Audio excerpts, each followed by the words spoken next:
अस्सलाम वालेकुम दोस्तों, हमारा चैनल एजुटेनमेंट का आपको स्वागत। आज की टॉपिक हम कुछ गौर करने के लिए लेंगे, जिस पर हमें गौर करना होगा।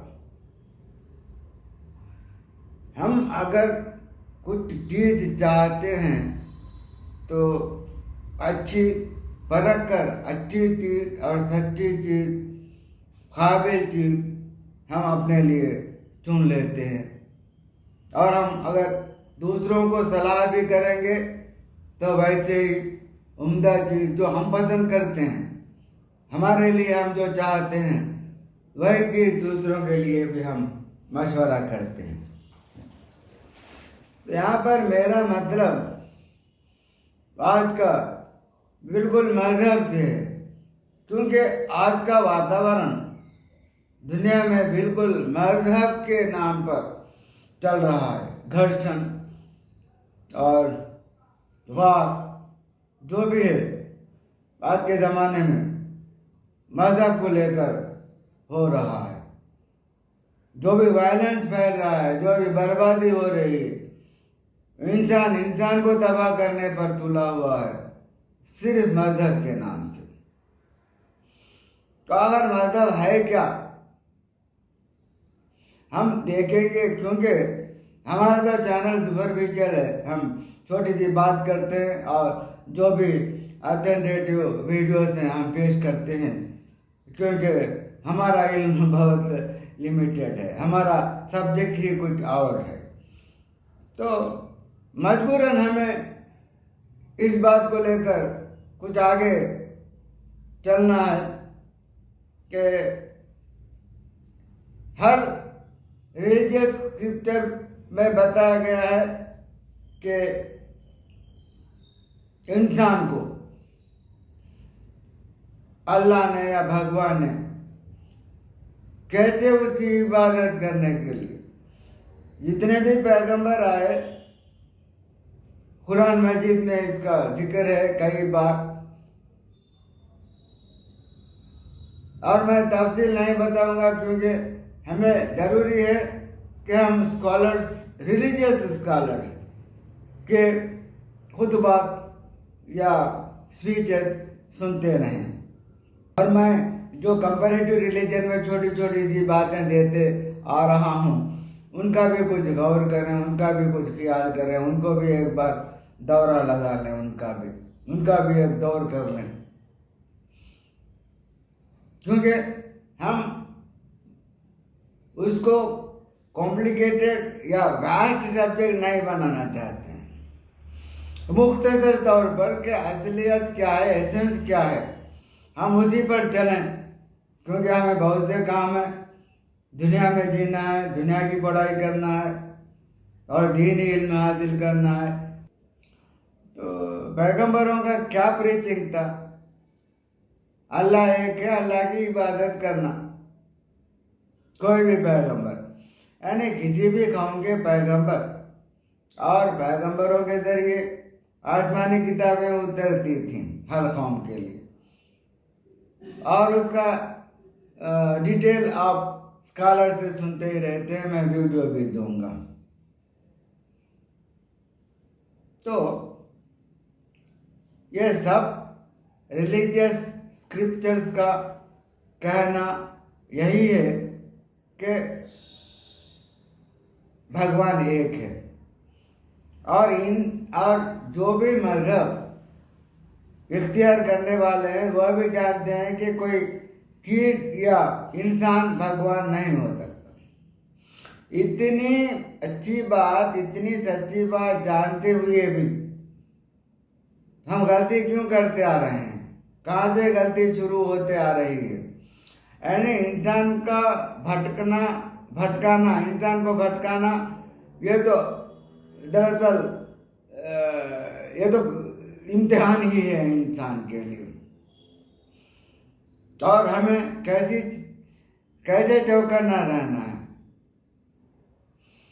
और यहाँ पर ये जानते हुए भी हम किस तरह भटकते आ रहे हैं, यानी कुफ्र का होना शुरू होते आ रहा है। यानी कुफ्र या कुफार हम किसी मजहब वालों को नहीं कहेंगे। ये कुफार या कुफ्र करना कोई मजहब का काम नहीं है, इंसान ही करता है, इंसान से ही होती है। इसलिए मजहब भी इंसान का ही है। तो इंसान को सोचना है कि जितने भी रिलीजियस स्क्रिप्चर्स आते रहे, उनके वाक़यात बयान किए जाते रहे और सिलसिला जारी रहता हुआ, तो आखिरी किताब कौन सी रही, उसमें मुकम्मल तौर पर इंसान को कैसे जिंदगी गुजारना है, इस्लाम के पैगंबर। इस्लाम का मतलब एक मजहब नहीं है,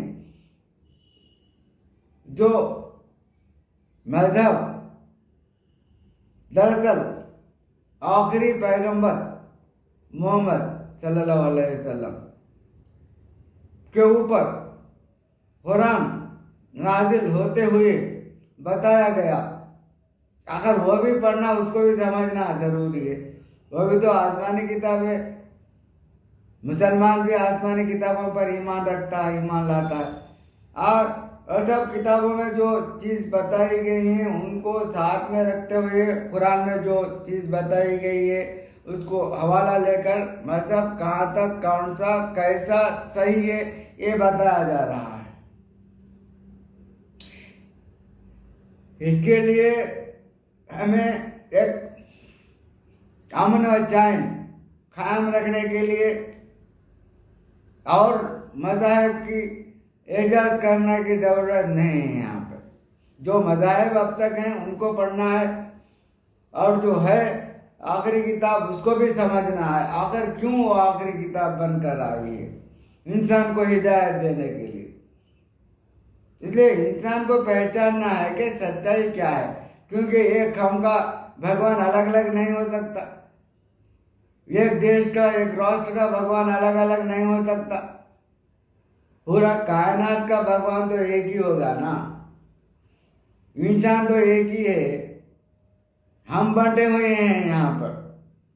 यह बंटना अलग अलग मज़हब में अलग फैक्टर्स पर ये कहाँ तक दुरुस्त है। जैसे भी हैं सब इंसान ही है, और जिसका मज़हब उसके साथ है। अगर मज़हब सही है तो भगवान एक है, यही मानता है, यही मानने को वो मज़हब हिदायत करता है। इसीलिए मैं यहाँ पर ये चीज़ें बताते हुए वीडियोस दूंगा जिसके हवाले पर हमें समझ में आ जाएगी बात कि आखिर गाड का కాన్సెప్ట్ क्या है। కాబట్టి ఇక్కడ మైత్రేయోపనిషత్తులు ఈ ఋషి ఏం చెబుతున్నారంటే, రాళ్లతో లోహములతో మణులతో మట్టితో చేయబడినటువంటి విగ్రహాలను వదిలిపెట్టి హృదయంలో నివసించే పరమాత్మని పూజించాలి. మోక్షం చేరగవారు అనుకుంటే ఈ బాహ్యమైన పూజలను విడిచిపెట్టాలి. ఇది బైబిల్ కాదు, ఖురాన్ కాదు, మన గ్రంథాలు, మన వేదం ఇంత స్పష్టంగా చెబుతుంది. అయితే మనకి అలా చెప్పేవాళ్ళు, నేర్పించేవాళ్ళు, ఎంఫసైజ్ చేసేవాళ్ళు లేనివలన, మనల్ని తప్పుత్రోలు నటిస్తున్న వలన మనం ఈ విగ్రహాల పూజలకి పోతాం. కాబట్టి మనం భౌతిక ఆరాధన ఇవన్నీ కూడా పనికిరావు. దేవుణ్ణి దేవుడుగానే आराधिंचाली। सल्लल्लाहु अलैहि वसल्लम का दीन है। ये कह दो कि मोहम्मद सल्लल्लाहु अलैहि वसल्लम थे, हमारे नबी हैं, लेकिन ये वो नबी है, इन्होंने कोई नया दीन नहीं दिया। ये वही दीन है जो मनु लेकर आए, जो कृष्ण जी लेकर आए, जो रामचंद्र जी लेकर आए। रामचंद्र जी का क्या धर्म था आप तो जानते हैं, मेरी किसी तकरीर में देख लीजिए, वाल्मीकि रामायण ये वाली नहीं, ये जो अभी चली है, ये तो अभी लिखी गई है कुछ दिन पहले। तुलसीदास जी वाली रामायण का तो वजूद अभी से हुआ है, ज़्यादा दिन नहीं हुए। रामचरितमानस का पुरानी रामायण जो 2000 साल पहले लिखी गई थी, हिंदू धर्म के आस्था और अकीदे के मुताबिक 2000 साल पुरानी जो किताब है उनकी, वाल्मीकि रामायण, उसमें आज भी लिखा हुआ है कि जब रावण सीता का हरण करके ले गया और हनुमान और लक्ष्मण जब तलाश करके सीता को लेकर आए तो सीता जी अपने पति रामचंद्र जी का आशीर्वाद लेने के लिए उनके पैरों पे गिर पड़ी और उनके पैर छूने लगी कि मुझे आशीर्वाद दो, आपके आशीर्वाद से मैं बच गई। और हनुमान जी ने और लक्ष्मण ने हमको रावण के चंगुल से निकाल लिया और बचा लिया, और रावण हमारी इज्जत पर हाथ नहीं डाल सका, ये लोग हमें बचा कर लाए। तो रामचंद्र जी के जब पैर छुए, अपने पति के जब पैर छूने लगी, तो वाल्मीकि रामायण में लिखा रामचंद्र जी ने उठा लिया अपनी पत्नी को, पैर नहीं छूने दिए, ये कांधा पकड़ा और खड़ा कर दिया और क्या कहा, राम रामाय नमः, राम रामाय सत्यम अस्ति। हाय सीता, मैं तेरा राम हूं, राम रामाय, तेरे राम का राम है ऊपर वाला।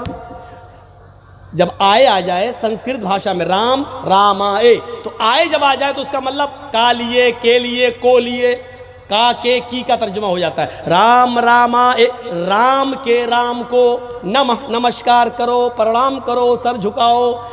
राम रामाए नमः, राम रामाय सत्यम अस्ति। हाय सीता, तू मेरे पैर क्यों छू रही है, मेरे पैर क्यों पकड़ रही है, मेरे सामने क्यों झुक रही है? मैं तेरा राम हूं और राम का राम है ऊपर वाला। राम रामाय नमः, सीता राम के राम को प्रणाम करो, मैं तेरा राम हूं, अपने राम के सामने मत झुको, उस राम के सामने झुको जो तेरे राम का भी राम है। रामचंद्र जी ने अपनी पत्नी को पैर नहीं छूने दिए, अपने सामने सर नहीं झुकाने दिया, अपने सामने झुकने नहीं दिया।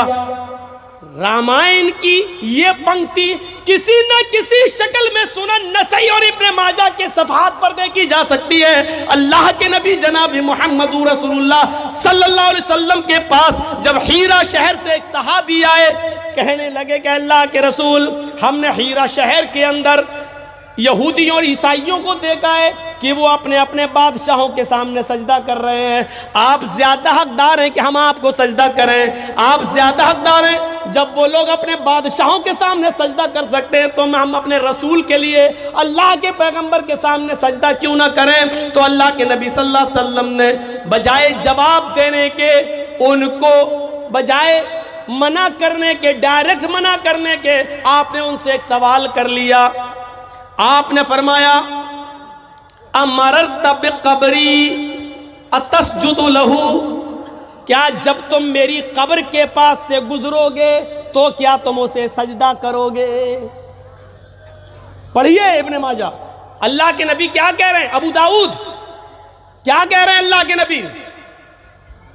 सहाबी कह रहे हैं अल्लाह के रसूल मुझे इजाजत दीजिए कि मैं आपको सजदा करूं। यहूदी अपने बादशाह को सजदा कर रहे हैं, ईसाई अपने बादशाह को सजदा कर रहे हैं, तो क्या मैं अपने नबी को सजदा ना करूं? तो अल्लाह के नबी सल्लल्लाहु अलैहि वसल्लम ने क्या कहा, क्या तुम मेरी कब्र के पास से गुजरोगे तो क्या सजदा करोगे?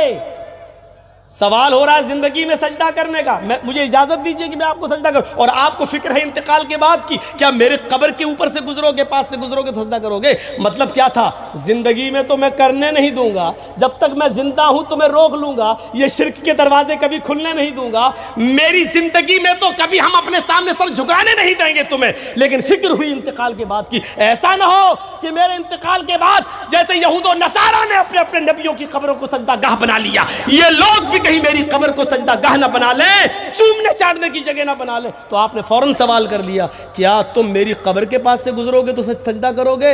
साहबा ने कहा नहीं, ला काला फला तफालू, करना भी नहीं ऐसा।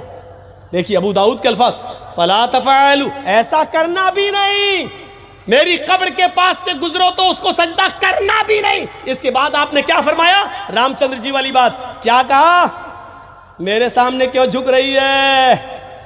झुकना है तो ऊपर वाले के सामने झुक, अपने राम के को रमा कर, नमस्कार कर, झुक। अल्लाह के रसूल ने भी यहाँ क्या कहा, अगर अल्लाह के अलावा सजदा किसी को जायज होता, अगर अल्लाह के अलावा यहाँ सजदा किसी के सामने, सर झुकाना किसी के सामने जायज होता, तो मैं औरत को हुक्म देता कि वो अपने शौहर को सजदा करे। इस हदीस ने क्लियर कर दिया, रामचंद्र जी ने भी अपने पत्नी को पैर नहीं छूने दिए। यहाँ अल्लाह के रसूल ने क्या कह दिया, अगर अल्लाह के अलावा किसी को सजदा करना जायज़ होता तो मैं औरत को हुक्म देता कि वो अपने पति को सजदा करे, लेकिन सजदा सिवाय अल्लाह के किसी और के लिए है ही नहीं, इसलिए बीवी को भी जायज़ नहीं है कि वो अपने शौहर के सामने झुके।